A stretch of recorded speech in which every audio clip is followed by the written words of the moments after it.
Il y a un an, PlayStation a révélé sa console next-gen durant un live qui dura plus d'1 heure. Et au milieu de ce live, une pépite nous a été présentée.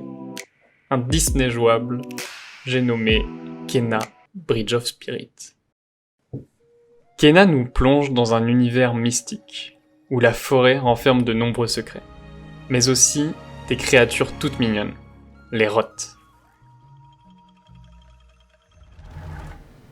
Humber Lab nous présente un jeu avec un visuel très soigné et un gameplay dynamique, avec une arme magique qui permet de passer d'un bâton à un arc. Kena combat différents boss dans des paysages maudits, et lorsqu'elle parvient à libérer la source du mal, un magnifique effet visuel vient libérer la nature. J'ai trouvé cet effet si satisfaisant que j'ai voulu savoir comment il fonctionnait en le recréant sur Unreal, le moteur qu'utilise Humber Lab.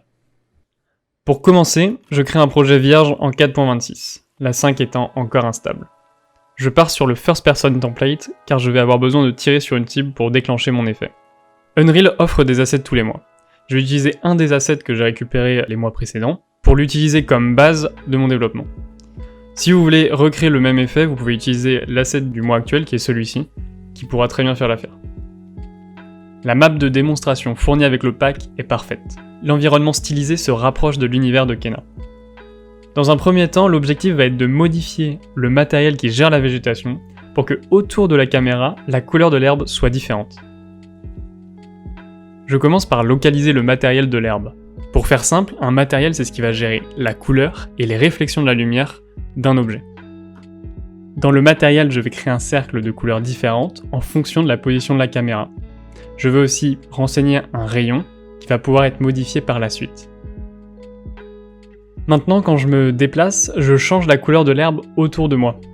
Je modifierai plus tard la position et la taille du cercle. Maintenant qu'on a changé la couleur de l'herbe, on se rend compte qu'il y a un matériel en dessous, celui du sol, qu'il va falloir modifier aussi. Je vais alors utiliser le même principe que pour l'herbe. Ça fonctionne plutôt bien, la couleur du sol change quand on avance. Si on reprend la vidéo de Kena, on se rend compte qu'il y a certaines plantes qui apparaissent et d'autres qui disparaissent au moment de l'effet. Je vais donc maintenant sur le projet choisir des plantes qui vont rester à l'intérieur du cercle et d'autres qui vont rester à l'extérieur.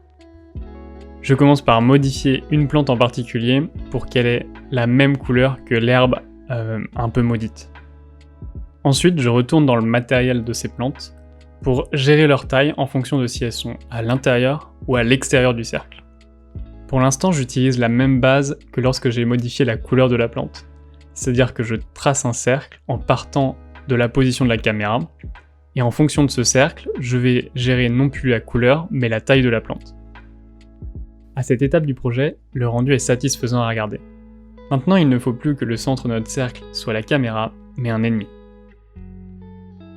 L'ennemi sera pour le moment représenté par cette sphère. Je me rends donc dans mon matériel des plantes, pour que la position du cercle ne soit plus la caméra, mais un paramètre renseignable via le code. Je n'ai plus ensuite qu'à préciser cette variable dans le code de la sphère. Je fais ensuite la même chose pour le matériel du sol. Pour reproduire l'effet de Kena, il faut maintenant que j'inverse les deux zones.